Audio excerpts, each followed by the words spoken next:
Okay, good afternoon, everyone. I hope that you're well. Today is Wednesday, December 31st of 2025, and this is our last day in the secular calendar, and we are joining to learn Torah together. We're getting ready for Parshas Vayechi, which I think is very symbolic. This is a parsha that concludes part of Sefer Bereshis, so we will be saying Chazak, Chazak, V'nis Chazek, bidding adieu to Sefer Bereshis. Soon after, we have bid adieu to 2025. I think that's very, very interesting how that worked out.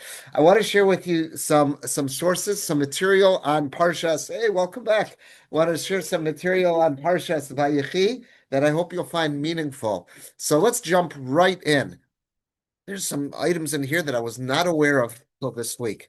So, right at the beginning of Parshas Vayechi, we find that Yaakov Avinu senses that his end is near. So he calls for Yosef to come in and to see him, and he wants to make a guarantee with him that he will see to it that Yaakov Avinu will not be buried permanently or will not be buried at all in Mitzrayim, and he wants to be returned to Canaan so he can be buried in the Ma'aras HaMachpelah in Hebron.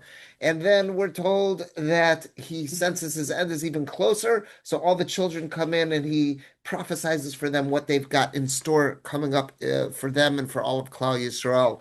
He wanted to share more, but God took away his ability to share even more. But he did offer a lot of prophetic wisdom. So let's just see what the pasuk tells us in terms of when he begins to sense his end is near. The pasuk says, it's in Perek Mem Zayin, towards the beginning of the parsha, it's pasuk Chavtes, Ve'ikrevu Yemei Yisrael lamus. When the end time drew near for Israel to die, Vayikra livno Yosef, he calls for his son Yosef. Vayomer lo, he says to him, Imna matzasichem beinecha, if I found favor in your eyes, Simna yadcha tachas yirechi, please put your hand beneath my thigh. Ve'yisisa imadi chesed ve'emes al not tikberi Mitzrayim. Do for me kindness and justice, loving kindness and truth.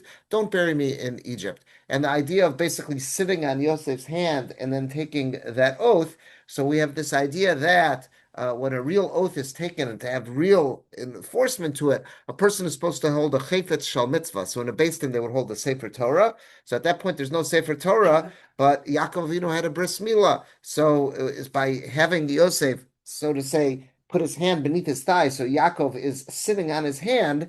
It's like he's holding a chayfetz shal mitzvah. He's holding on to Yaakov, who had a bris milah done to his body. That's the closest you can get in those days, holding a chayfetz shal mitzvah, a mitzvah item.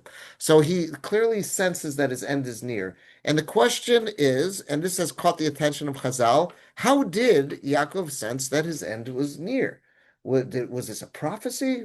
Did he have like an expiration clock? Like what was it that made him know that his end was near? So let's look at the Tosefes Bracha. So again, this is by Rabbi Baruch Halevi Epstein, who's same author of the Torah Tamima. So in his Torah's Tosefes Bracha, he writes as follows: V'yikravu Yemei Yisrael Lamus, that Yaakov felt that the days of his end were approaching.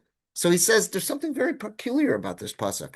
Alarov, ordinarily, Yitzion Zman Yom Hamisa B'Lashon Yachid. If I was writing this pasuk, I would have said Vayikarev Yom Yisrael Lamos. How many days does it take for him to die? He's going to die on one day. We observe a yahrzeit for someone on one day. So Yemei is plural. It would have made more sense to say Vayikarev Yom Yisrael Lamos. The day of his death was approaching. Why did the Torah use a plural here? Yom v'lom Yimei. It should have said Yom, not Yimei. Kamo lo yadati Yom Mosi. And Parshas Toldos, Yitzchak Avinu says, I don't know Yom Mosi. I don't know the day I'm going to die. And that's why he wants to give brachas out to Esav and ends up being Yaakov. Or also in Shmuel Aleph, it says at Yom Moso. Again, he's showing you places in Tanakh where whenever talk about the day of death, it says Yom in the singular. And then he says, again in Shmuel Beis, Ad Yom Mosa, the day she died. And then in Yirmiyahu, it says, in Koheles, it says it, Yom Hamaves Miyom Holdo. It says there's plenty of times throughout Tanakh, whenever we're referring to the day of a death, it's Lashon Yachid in singular, Yom. Harbe Kela, there are numerous instances like this throughout Tanakh. That also makes the most grammatical sense. Because the final eclipse of a person happens on one day. It's not spread out over days. So why here, when the Torah, when it's referring to Yisrael, to Yaakov, why specifically here does it say V'yikrevu Yemei Yisrael Lamos? The days of him to die. So let's see his suggestion. V'ulai efshar lomar. Perhaps you can say as follows. Kilashon zebal ramez. This is coming to hint Masha Omer Gemara to a very famous passage in the Gemara. We'll soon see it on the bottom. It's in Bava Metzia, Pei Zayin Amud Aleph. Ad Yaakov, until Yaakov lo have chulsha machla. There was no debilitating illness in this world. Kodam Misa, before a person died. Achayu mesim pisom. People would just die suddenly. Uba Yaakov ubikesh chulsha. Yaakov asked God, "Can you please give me some advance warning? I don't want to just die suddenly. I want to have the time to put my affairs in order. I want to be able to do any kind of self-improvement that needs to occur. I want to be able to give a last will and testament to my family who I love. Don't just take me so suddenly. I want you to bring something to the world which has never been here before, that people should be ill, terminally ill. I don't want to hurt. I don't want to suffer, but that they should know that their end is coming." He says, "Sheyamim achadim." I'm sorry, ubikesh cholsha. He asked for weakness. Sheyamim achadim lefnei amisa. That several days before his death, yichalshu. He and others should become weak. Kedei sheyeh be'efshal etzavos lebanim, because that'll give them time to get their house in order and to give a last will and testament, a last charge for their kids and their family. Lefizeh, knowing that Yaakov was the one who caused this and brought this to the world, and until then it did not exist. But Ace Shaya Margish Atzmo, when he felt about himself that he was very ill, this is he may have had a cold at other times in his life, but he's never been so debilitated. But he goes, at the time that he felt that he was so weak, Haya Yodea Kikrova Misaso. Now he knows that his death is very close. Therefore, it makes sense to say by him, since it's the first time this was introduced into humanity, that people were terminally ill, deathly ill before they passed. So now it makes sense to say Yemei Yisrael Amos. The days, well, because it took several days from him feeling extremely weak until he passed. Maybe that's what the pasuk is hinting at. I mean, Oz, because from that point on, that's when he became very ill, just like he had requested. So he's saying the Torah Tamima, here in his Tosefes Bracha, Rav Baruch Levi Epstein is suggesting that the words of this pasuk actually go hand in hand with what Chazal learned in Bava Metzia, that Yaakov Avinu was the first one who asked to be stricken with some kind of debilitating illness before they passed away. Again, not to hurt, not to be in pain, but just to have some indication that their end is near, and therefore that went on over a course of days. Now it makes sense. This is the one place in the Torah where it says V'yikravu Yemei Yisrael Amos. You're right. After him, everyone else experienced this most of the time, but this is the first time, so therefore the Torah is indicating that this was something new that happened here. Now, what was this Gemara that he's referring to? I've got it on the bottom of page 1. It's a Gemara in Bava Metzia. It says, Ad Yaakov lo have chulsha. Until Yaakov, there was no deathly illness, meaning there was no lessening of strength where someone just was sapped. Also, Yaakov, comes along Yaakov, bar rachme, and he asks for mercy from God, vave chulsha, and therefore that's why there was weakness. Shenemar, how do we know? So look at the scriptural verse. Where's the hint in the pasuk that this was something unique? Shenemar, because it says here where it says nowhere else before. Vayomer li Yosef, it was told to Yosef, Hinei avicha cholah. Behold, your father is very, very sick. No, until this point in Tanakh, that never shows up. So that's where the Gemara gets it from. That's where Chazal get it from to say this was something new. And Rashi just points out here, what was Yaakov thinking? Why did Yaakov want to be sapped of his energy? Don't people want to be energetic till the day they go? So he says he wanted indication that his death was near. Rashi says, Bar Rachme, he asked for mercy, that there should be weakness. Sheyichla Adam, he asked, let it be that a person becomes very weak before they die. Lifnei Moso, v'yitzave lebeso. That'll give him or her the opportunity to give their last will and testament to their family members. Let everyone know how much he loved them. Let everyone know what you want from them, what they need to work on, and just get all their affairs in order. So that was his request for HaKadosh Baruch Hu. Was this true besides for the Jews, like other people? Sounds like until Yaakov, it didn't exist. It wasn't part of the Bria. It wasn't part of creation. So Yaakov is the one who prays that humanity needs this, and at that point, God gives it to him. Now you may have the question, what do you mean? God is the know all, be all. How did he not know this? Sometimes there are times where HaKadosh Baruch Hu is waiting for humanity to request something. Same with all of our tefillos that we ask for. Hashem doesn't know that I need to make a living. Why do I get daven Baruch Aleinu? Hashem wants us to ask for it. So here it was that Yaakov expressed the needs of mankind for all humanity. Now I want to share with you what the Medrash says. There's a famous Medrash that's called the Pirkei de Rabbi Elazar. It's on page 2. The Pirkei de Rabbi Elazar, one of our Tanoim in the Mishnah is Rabbi Elazar ben Hyrcanus. And I believe that that's who the tradition is, who Pirkei de Rabbi Elazar. This is the teachings. It's a midrashic teaching of Rabbi Elazar. So let's see. He expands on this a little bit, and he tells us what did death look like before Yaakov Avinu. So he says, if you look at the end of that first line, this is in chapter Nun Beis 52, where he's going through a series of things that went on in this world. So to say, after the world was created, different tzaddikim asked for. So for example, it says that Avram Avinu asked for signs of old age because people were always confusing him with Yitzchak and whatnot. So until Avram Avinu, I guess there was no signs that people were aging. There was no gray hair. There was no loss of. I guess I have him to thank for my hair loss, my gray hair. So until Avram Avinu, that. So now he says, what was the fourth Memphis review? What's the fourth miracle? In other words, what was the fourth thing that was introduced? Something novel that was introduced into the running of the world. Miyom shenivru shamayim varetz, and Lori, this addresses your point. From the days that the heaven and earth were created, not just for Jewish people, but for mankind, lo haya adam, there was no human, not just Jews, no lo haya adam chole. There was no such thing as a person becoming deathly ill. People may have gotten the cold, but no one was getting deathly ill, that they were totally sapped. How did it work? How did people die? Ella imhaya b'derach o b'shuk, if a person's time was come to die, and they were walking on the road or they were in the marketplace, haya otesh. Anyone know what does it mean to otesh? Exactly. They would sneeze. Vaya nishmaso yotzes minachrav. And their neshama would exit their body through their nostrils. That was the method. So you'd have someone's perfectly healthy. They're in the middle of a conversation. Achoo, they sneeze and boom, the person drops. Ad Sheba Yaakov Avinu, until Yaakov comes around. Bikesh Alzos, and he requested of God, you got to change this. Bikesh Alzos Rachmim, he says, please have mercy. Amar Lafanov, he says, Ribon Kol Olamim, master of the universe.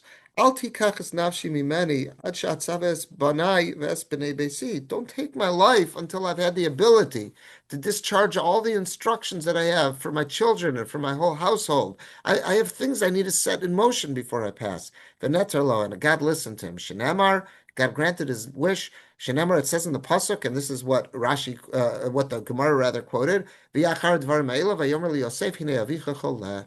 Is that after these matters of Menashe and Ephraim, that's when Yosef hears that his father is sick. And that's that this was new. This has never happened. Vishamu hadvarim kol malchei haaretz. The entire world caught wind of this. What does that mean? Someone was sapped of their energy, just lying in bed. We never heard of such a thing. V'tamu, and everyone was astonished. Lo haya kamoso mi yom shenivru shamayim v'aretz. Nobody in the world had anything like this from the day the world was created. So therefore, a person is obligated to say, it makes sense for a person to say, if he or she sneezes, or I hear my friend sneeze, chayim. You're basically saying l'chayim. Why? Because for years, the sneeze was the most feared thing. Of course, sneezes probably existed, and people, they had dust in their nose, they sneezed, but a sneeze also was signified someone was dying. So when you heard someone sneeze, you never knew, uh-oh, what's that? So when you would hear someone sneeze, you always said, l'chaim, l'chaim. Why? That should be for life. That shouldn't be the kiss of death. Shenepach hamavis hazel or because sneeze had been transformed from despair. Whenever people sneeze, there was terror in a sneeze, to now it became a matter of light. Shenemari quotes a pasuk from Eov that says, Atisha Sav Tahel Or, that his sneezes are a blast of light, meaning that it wasn't always that way. It used to be that people were in dread of a sneeze. They didn't know what was coming in a sneeze. A sneeze might be the sign of death. And Yaakov was the one who prayed to let this change. And at that point, sneezes aren't deadly. No one's afraid of sneezes anymore. But the minog stood. Sneezes, when we hear someone sneeze, you say l'chaim. Or in other languages, in Aramaic, you see the Gemara says asusa, which means to health. Think about Gesundheit. What's Gesundheit? That's German or Yiddish. Gesund means with full, complete health. Gesundheit. You should have complete health. Or we'll say in English, God bless you, or bless you. This is all coming from the same idea, and this is what the Pirkei Rav Elazar is talking about. Just to share one other interesting thought, why a sneeze? Why did God, when he engineered the world, why did he have it that way? That a sneeze would be how a person's soul would leave their body. So one of the commentaries to the Pirkei Rav Elazar is called the Bir Haradal. Radal is an acronym for Rav David Luria. Rav David Luria was a great sage, I believe, living in the early 1800s. Rav David Luria was Lithuanian, and he was living in the, I believe, the early 1800s. So let's see what the Radal. He's got a beautiful medrash, parish here, and also on Medrash Rabbah. You'll see he's got a commentary. He was a big Talmud Chacham. So if David Luria says here, Otesh, a person used to sneeze, v'nishmaso yotzes min achirav, and his soul would exit his nostrils. So why did God engineer it that way? So he says it makes a lot of sense.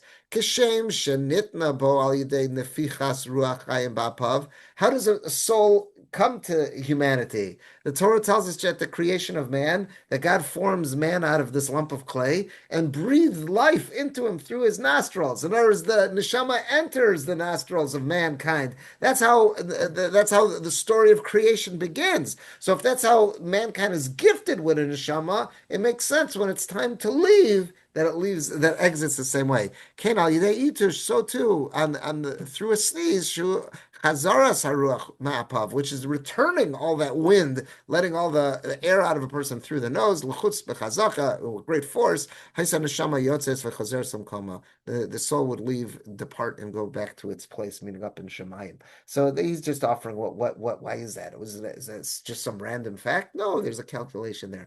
But anyhow, be that as it may, this is what the Gemara tells us, and how the Pirkei Rav Elazar expands on it. That prior to Yaakov Avinu, there was no concept of debilitating illness. Someone could have, come down with a stomach ache, but they healed, they got better, and that was the story. It's Yaakov Avinu who asks for this, and it's not that he's a masochist. Well, he asked for this when he didn't need pain, but he asked for just let his energy go. So now there's an indication something's changing, and now we'll have time to put their life in order. Okay, and again, the Tosefes Bracha uses this to explain the lashon of the pasuk, the wording that it says Yemei, that it says Yemei Moso, that the days of his death. Why days in the plural? Because it's referring to this new phenomena that for several days before a person died, they were in bed, weak, with no energy. I want to share with you something fascinating I saw from Rabbi Yisachar Friend in Baltimore. So Rabbi Friend, I saw this on, I was doing a Google search after I saw this. I want to see, anything else interesting about this, and this came up. And here, this is from an Eshet Torah website where they had some of Rabbi Friend's Divrei Torah, and this is the relevant part. Let's read this together. The name of the piece was called The Precious Final Moments. He says, I once heard a radio newscaster comment on an air disaster. Thank heaven they never knew what hit them. When a bomb goes off on an aircraft at 30,000 feet, there is no time to think. This must have been a terrorist bombing that happened. You're just dead in an instant. They never had a chance to think. Yikes, I'm about to die. They were spared the pain and the anguish of looking death in the face. Boom, and they were dead just like that. That's what Rabbi Friend once heard someone comment. Well, I suppose that is one way of looking at it, but it's not the Jewish way. The Pirkei Rabbi Elazar describes the Jewish way. Terminal diseases may be painful, but at least they give a person a warning that he's about to depart from this world. He is forewarned that he must tie up the loose ends. A person leaving this world must make a cheshbon hanefesh, taking a spiritual stock of his life, what he has accomplished and what he has failed to accomplish. He must do tshuva for his transgressions and shortcomings and prepare his soul for the next world. He must review all his outstanding obligations and make sure he has discharged them properly. He must leave instructions to his children and his household. He must make sure he is not leaving a mess for someone else to clean up. A lifetime of activity calls for a lot of wrapping up. A person who is, page 3, struck by a bus and never knows what hit him will never have the opportunity to bring his life to a fitting conclusion. He misses out on a very great blessing. When the Challenger space shuttle exploded, I remember that. I was in elementary school in the mid-'80s. There was much speculation about whether the crew members were aware that they were about to die. When they finally found the tapes, they heard some of them say, uh-oh. This caused a great uproar. Their attorneys wanted to sue NASA for the additional trauma of their having known about their impending disaster. Does it necessarily follow, wrote a Gentile columnist at the time, that it would have been more merciful that death comes so instantaneously that the final conscious emotion was a sense of exhilaration? Or does such an end rob a person of the right to reflect, even if only for a few precious moments, and those things that make life worth living? For those who believe that death is the end, blissful ignorance at the moment of death is perhaps preferable to a few moments of agony. But for those who believe in the immortality of the soul, in punishment and reward in the next world, and an eternal afterlife, a few precious moments of preparation are priceless indeed. I thought that's a very interesting way to view this. And I think that's important because some of us might have this idea to say to Yaakov Avinu, thanks, but no thanks. Who needed that? I'd much rather just had it the original system, just walking in the shuk and sneeze and ended the story. But he was pointing out, no, Yaakov Avinu knew what he was doing. Yaakov Avinu knows how important it is for a person to have a chance to tie up their loose ends, to make their own personal calculations. See, do they owe anybody? Do they have to ask mechila? Do they have to ask forgiveness from anyone? To discharge instructions to the members of their family and the household? That's priceless. I can't help but think we all know people who died instantly and suddenly without any warning, and it's such a shock. And the family, you'll see them say they're just dumbstruck, absolutely dumbstruck. And as painful as it is to go through a long debilitating illness, what that does do is it provides some time both for the family to start to get used to this idea and have an idea things are coming, so we have to make some preparations. And it also allows that person to have some conversations with some people that they may not have had in the past. So it's something to think about that, of course, no one likes to see someone sapped of their energy. But as long as that person might have some time to reflect, even if they can't verbalize what they need to verbalize, we have no idea what's going on in their minds. And if that's allowing that person some time to reflect, some time to make an accounting with a God before they go, that could be absolutely priceless. All right, that's the first of our Torah I wanted to share this morning. And now I want to share something else. We're going to take a look at something I saw at the end of the Parsha. I never caught wind of this before. And we're going to see an excellent question, and we'll see two different approaches. One from the Tosefes Bracha that we just saw, and we're also going to see one from Rav Saratskin from the Oznaim LaTorah. So let's see. At the end of the Parsha, when Yaakov Avinu dies, so it's Perek Nun, so we're on the bottom of page 3. It's Perek Nun, chapter 50. Let's take a look at 3 psukim. It says that Yaakov Avinu has died, and they've entrusted him to the masters of Egypt who know how to embalm someone before they would travel with them a great distance because he was going to be buried in Hebron. And remember, in the ancient world, they didn't have refrigerated trucks that they're going to take him in. So they want to prepare Yaakov for this journey. So it says, Vayimlu lo arba'im yom. It took 40 days. Kiken yimlu yemei chanutim. That's how long it takes for the Egyptians back then to do their embalming. V'yivchu so Mitzrayim Shivim Yom. The Egyptian society mourned him for 70 days. There were 70 days of official state mourning that was called out for Yaakov. Now it says Dalet, next pasuk. Vayavru Yemei Bechiso. When the days of his weeping passed. We're going to take note. I bolded that for a reason.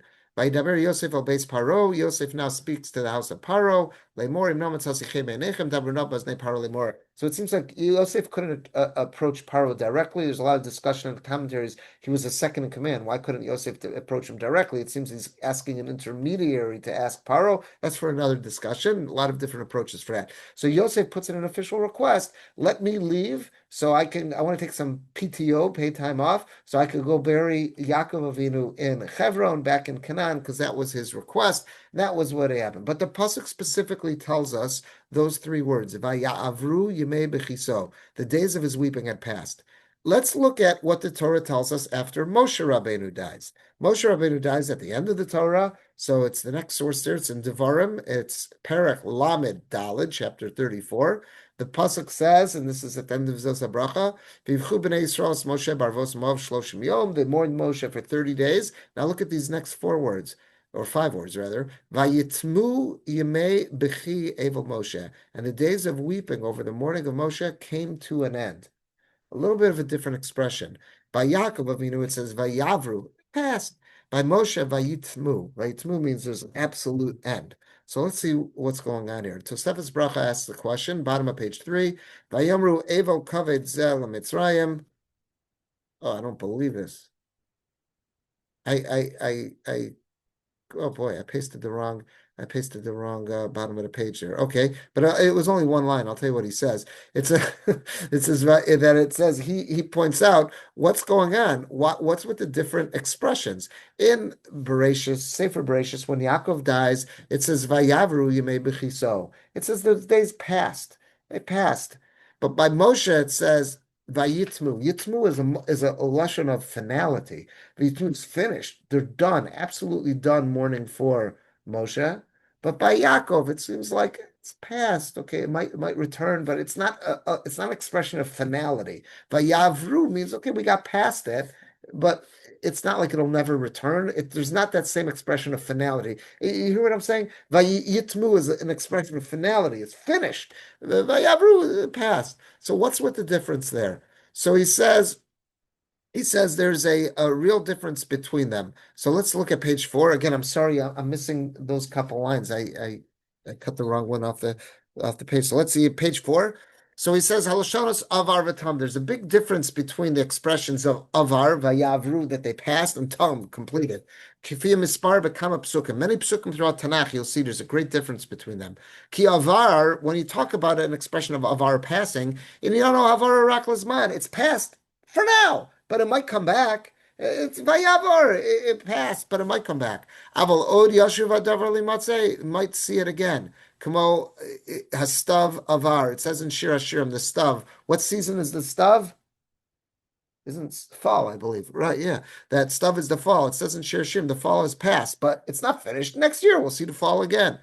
Or here in Memphis, every other week when the weather changes, we'll see the fall again. Shin, ata avar. Right now, it's gone.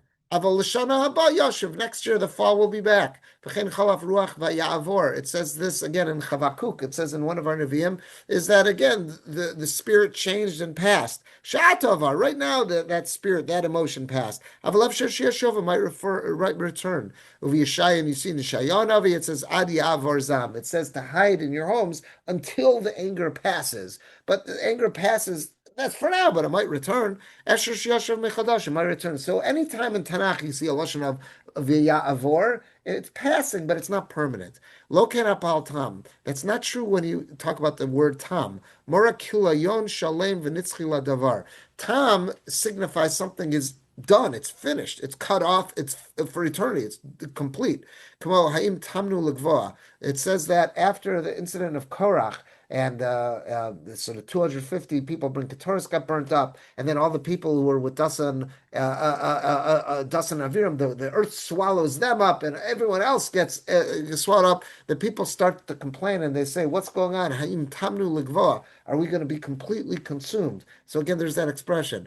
Gava and death, lo yeshuv lachayos. Why? Because something which is complete, like someone who died, they're not going to come back again, short of tchias amazim. V'chein tamu kol agoy lachbo. Lihimo, rather. It says that at the beginning of Sefer Yeshua, they had this mass circumcision because for 40 years, all the Jews born in the wilderness never had a circumcision. Before they could bring Korban Pesach upon entering the land of Israel, they had this massive circumcision ceremony where they even called it Givat Ha'aralot, where this took place. They called it the mountain of foreskins. So one pshat is because that it was on that mountain that everyone had their bris milah. The other was no, there was this pile of all these foreskins. There was the mountain of foreskins that was there. V'davar milah lo yischadesh od b'nimulim. And again, if someone had a bris milah, you can't do that again. It's a one-time deal. V'chein tamu nechraso. Tamu nichrasu, that they were cut off. Again, we'd have to look that one up. I'm not sure of the context there. So he says, now he gets his question. So now he's going to answer his question, rather. Why, when it comes to Moshe, does it say such an expression of finality? By Moshe Rabbeinu, again, what did the pasuk say? It says, "Vayitmu yemei b'chiev Moshe." It was absolute finality. Yet by Yaakov it was vayavru, that the mourning passed. So why is it that by Moshe it's final and by Yaakov it passed, which seems to imply it's going to come back?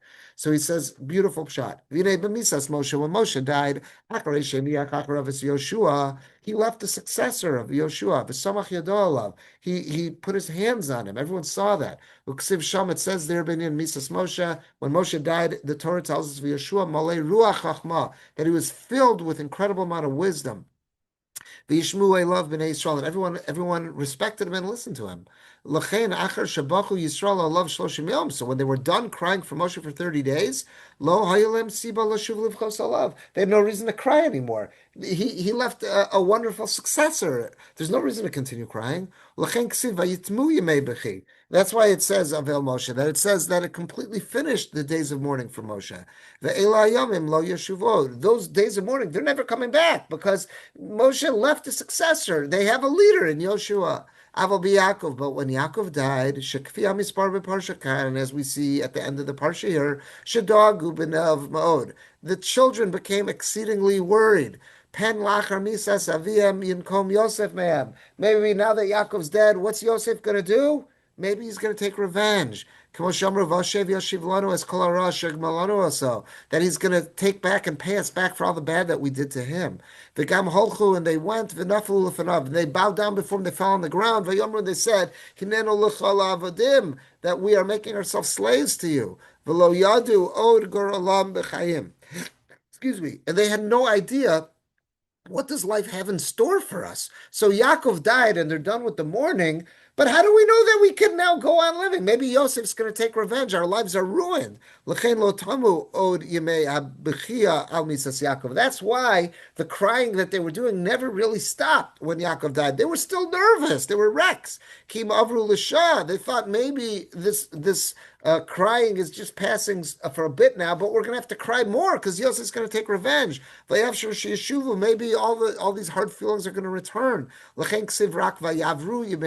that's why the Torah specifically here said that it passed, but they didn't feel like, okay, that's totally behind us because it might come back. V'lo yitamu, it didn't say it's finished. Kamo b'Moshe, like by Moshe, k'fi shespar, like I just explained. So that's one shot from the Tosefes Bracha. Why it used an expression of vayavor by Yaakov, but by Moshe it says vayitamu, that it was finished. We're going to see another way to look at this from the Znaim LaTorah, from Rav Sorotzkin. He's sensitive to the same problem, and he gives a different answer. So let's see what he says. V'yavru yemei b'chiso, that when it came to Yaakov, it says that the days of his mourning, it passed, they finished, they passed the crying. Uva Moshe Nemar, but when Moshe died, it says vayitamu yemei bechi eva Moshe. It absolutely was finished, the mourning of Moshe. Ella Moshe lo hayabochem. Ella, for when, why? Because when Moshe died and they were done mourning him, they didn't feel the need to continue crying. Lefichach nemar vayitamu, that was finished. Mashenkin by Yaakov, but when Yaakov died, they did have the need to continue crying. Shoylo bochim, they were still crying. Shenemar, it says in the Medrash there, vayavru, it only passed. Amlu amafarshim lavara, and many of the commentaries go on to explain lama lo hayu Moshe bochim. Why when Moshe died did they feel okay, we're done with our crying? But when Yaakov died, they said we need to still cry. V'nir ali, here's what I would explain. Shacharei Petiras Moshe, once Moshe died, Nichnasu Yisrael Laretz of Aschalav Advash. We finally are getting to the place where we belong. For 40 years, we've been hearing about we're being taken to the promised land. Moshe died. We're very sorry about that. But now, this beautiful new chapter in Am Yisrael is opening up. Everything Moshe prepared us for is unfolding. Yeshua is going to take us in. We're eventually going to have a Beis Hamikdash built. Why should we cry? This is an exciting, this is what we were prepared for. This is like, thinking about that Journey song about that baby who's leaving the womb and into the new world. And now he's got the twin brother that's still inside is crying because he doesn't know that outside is this, all that kid knows, all the baby that's the fetus still in there. All he knows is there. He doesn't know there's a great big world out there. But the one that's outside is joyous. Everyone's welcoming, wishing Mazel Tov. And so that's the way Bnei Yisrael are feeling. We're about to go into Eretz Yisrael. Eretz Avos Chalav Advash. We're excited about this.